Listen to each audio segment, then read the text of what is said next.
안녕하세요, 여러분. 오늘도 이렇게 찾아와 주셔서 정말 감사합니다. 혹시 여러분은 사람 때문에 지쳐본 적이 있으신가요? 만나면 기분이 무거워지는 사람, 함께 있으면 에너지가 빠지는 사람, 아니면 연락이 와도 받기가 싫은 그런 사람 말이에요. 분명히 처음엔 좋았던 관계였는데 언제부턴가 부담스러워지고 어쩐지 억지로 유지하고 있는 것 같은 느낌이 드는 거죠. 어쩌면 그 관계는 이미 유통기한이 지난 걸지도 모릅니다. 네, 맞습니다. 인간관계에도 유통기한이 있어요. 우리가 마트에서 우유나 빵을 살 때 유통기한을 확인하듯이 사람과의 관계에도 자연스러운 만료일이 있는 거죠. 오늘 이 영상에서는 조금 무겁지만 누구나 한 번쯤은 생각해 봤을 법한 이야기를 해보려고 합니다. 바로 인간관계의 유통기한에 대해서요. 그리고 결국 우리 곁에 남는 사람은 과연 몇 명이나 될까요?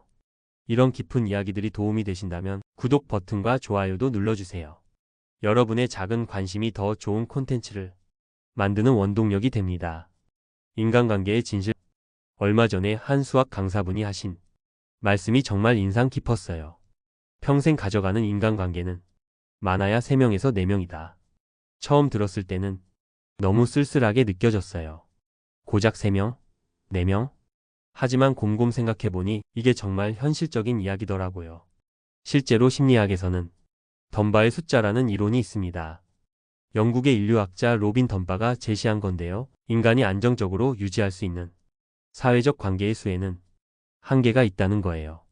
덤바에 따르면 우리가 의미 있는 관계를 유지할 수 있는 사람은 대략 150명 정도라고 해요. 하지만 이마저도 단계가 있어요. 가장 친밀한 관계는 5명, 그 다음이 15명, 그 다음이 10명, 150명 순으로 확장되는 거죠. 그런데 여기서 중요한 건 150명이라는 숫자에 현혹되지 말아야 한다는 거예요. 페이스북 친구가 500명이 넘고 인스타그램 팔로워가 몇천 명이라고 해서 그 사람들과 모두 의미 있는 관계를 맺고 있는 건 아니잖아요. 진짜 중요한 건 그 5명, 아니 더 좁게는 3명 정도의 핵심 관계예요. 많은 사람과 두루두루 잘 지낸다고 해서 인생이 풍요로워지는 건 아닙니다. 오히려 얕고 넓은 관계들이 우리를 더 외롭게 만들 때도 있어요. 생각해 보세요. 정말 힘들 때 새벽 2시에도 전화할 수 있는 사람이 몇 명이나 되나요? 아무 말 없이도 내 마음을 알아주는 사람, 내가 실패해도 여전히 내 편에 서줄 사람. 그런 사람이 과연 몇 명이나 될까요? 인간관계 유통기한 34분. 이제 본격적으로 유통기한 이야기를 해볼까요? 우리가 살면서 만나는 사람들을 한번 떠올려 보세요. 초등학교 때 매일 붙어 다니던 단짝 친구, 중고등학교 때 함께 청춘을 보낸 친구들, 대학교 동기들, 첫 직장 동료들. 지금도 연락하고 지내는 사람이 몇 명이나 되나요? 이건 누구를 탓할 일도 아니고 슬퍼할 일도 아니에요. 그냥 자연스러운 현상이거든요. 사람들은 각자의 인생 단계에 따라 다른 사람들과 만나게 되어 있어요. 학창 시절에는 같은 교실에 앉아 있다는 이유로 친해지고 직장에서는 같은 프로젝트를 한다는 이유로 가까워지죠. 하지만 그 상황이 끝나면 자연스럽게 멀어지는 거예요. 저도 그런 경험이 많아요. 대학교 때 정말 가깝게 지냈던 친구가 있었거든요. 거의 매일 만나고 함께 밤새우고 서로의 고민을 다 털어놓는 사이였어요. 그런데 졸업 후에 각자 다른 길을 걸으면서 처음에는 열심히 연락했지만 점점 할 이야기가 없어지더라고요. 서로의 삶이 달라지니까 공통분모가 줄어들었던 거죠. 억지로 관계를 이어가려고 노력해봤어요. 생일에 연락하고 가끔 만나자고 하고. 하지만 그럴 때마다 느껴지는 어색함, 예전 같지 않은 대화. 그런 게 오히려 더 서로를 힘들게 하더라고요. 결국 깨달았어요. 모든 관계를 붙잡고 있을 필요는 없다는 걸요. 그 친구와의 추억은 여전히 소중하지만 지금의 우리는 더 이상 그때의 우리가 아니라는 걸 인정하게 됐어요. 이게 바로 인간관계 유통기한이에요. 그 관계가 나빴다거나 잘못된 게 아니라 그냥 그 관계가 필요했던 시기가 지난 거예요. 우유가 상하면 억지로 마시지 않잖아요.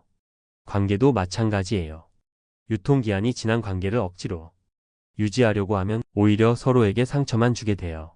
왜 우리는 모든 사람과 잘 지내려 할까? 그런데 왜 우리는 이렇게 힘든 줄 알면서도 모든 사람과 잘 지내려고 할까요? 한국 사회의 특성을 빼놓고 얘기할 수 없어요. 우리는 어릴 때부터 착한 사람이 되라고 교육받아요. 남과 다투지 말고 화내지 말고 모든 사람과 원만하게 지내라고요. 정이라는 문화도 있고요.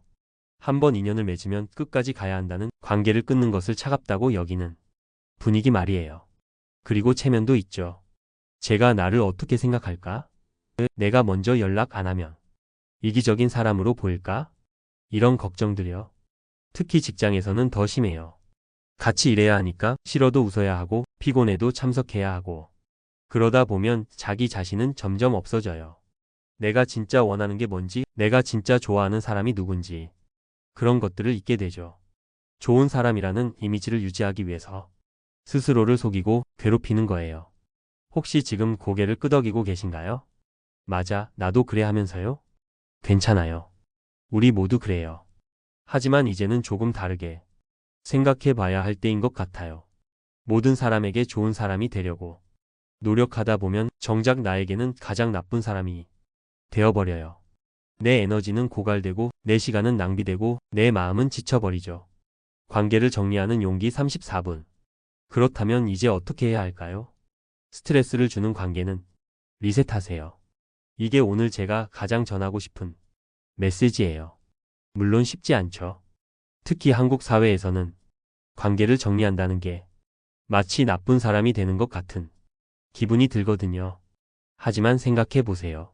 만날 때마다 기분이 우울해지는 사람, 함께 있으면 에너지가 빠지는 사람, 나의 성장을 방해하는 사람.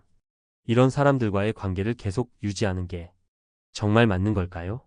저도 몇 년 전에 용기를 내서 몇몇 관계를 정리한 적이 있어요. 한 명은 만날 때마다 불평불만만 쏟아내는 사람이었어요. 만나고 나면 항상 기분이 안 좋아지고 그 부정적인 에너지가 며칠 동안 지속되더라고요. 또 한 명은 저를 계속 비교하고 경쟁 상대로만 생각하는 사람이었어요. 제가 좋은 일이 있어도 축하해 주기보다는 시기하는 모습을 보였죠. 처음에는 정말 어려웠어요. 내가 너무 이기적인 건 아닐까? 나중에 후회하지 않을까? 이런 생각들이 계속 들더라고요. 하지만 그 관계들을 정리하고 나서 정말 삶이 가벼워졌어요. 아침에 일어나는 것도 더 가볍고 사람들과 만나는 것도 더 즐거워지고 무엇보다 제 자신에게 집중할 수 있는 시간이 생겼어요. 그럼 구체적으로 어떻게 관계를 정리할 수 있을까요? 첫 번째는 서서히 거리 두기예요. 갑자기 연락을 끊는 건 너무 극단적이잖아요. 대신 만나는 횟수를 줄이고 연락 빈도를 낮춰가는 거죠. 두 번째는 대화 주제 한정하기예요. 깊은 이야기나 개인적인 이야기는 피하고 가벼운 안부 정도로만 대화를 제한하는 거예요. 세 번째는 시간 제한하기예요. 만나더라도 짧게 만나고 길게 늘어지지 않게 하는 거죠. 그리고 정말 독성이 강한 관계라면 용기를 내서 완전히 차단하는 것도 필요해요. SNS 차단, 연락처 삭제. 이런 것들이 냉정해 보일 수 있지만 때로는 자신을 지키기 위해 필요한 선택이에요. 기억하세요. 당신의 정신 건강과 행복이 가장 중요합니다. 결국 내 곁에 남는 단 몇 명 23분. 그렇게 정리하고 결국 남는 사람들이 있어요. 진짜 나를 알아주는 사람들, 내가 힘들 때 진심으로 걱정해주는 사람들, 내 성공을 진심으로 기뻐해주는 사람들. 이런 사람들이 바로 처음에 말한 그 3명 또는 4명이에요. 가족이 될 수도 있고요. 물론 모든 가족이 다 그런 건 아니지만 진짜 나를 이해하고 사랑해주는 가족이 있다면 그들은 정말 소중한 존재죠. 20년, 30년을 함께해온 평생 친구가 될 수도 있고요. 시간과 거리를 뛰어넘어서 여전히 서로를 아끼는 그런 친구 말이에요. 배우자가 될 수도 있죠. 인생의 동반자로서 함께 웃고 함께 울고 함께 성장해가는 사람. 그런데 여기서 중요한 건 숫자가 아니라는 거예요. 3명이면 3명, 2명이면 2명, 심지어 1명이라도 괜찮아요. 진짜 나를 알아주는 사람 1명이 있다면 그게 얼마나 행복한 일인지 몰라요. SNS에서 좋아요 수십 개 받는 것보다 진심으로 내 이야기를 들어주는 사람 1명이 훨씬 더 값진 거예요. 저도 돌이켜보면 정말 제 편에 서서 응원해주는 사람은 몇 명 되지 않아요.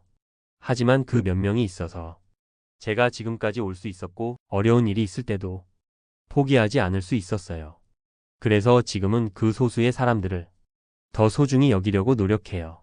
자주 안부를 묻고 함께 시간을 보내고 그들의 이야기에 진심으로 귀 기울이죠. 그리고 새로운 사람을 만날 때도 달라졌어요. 모든 사람과 친해지려고 애쓰지 않아요.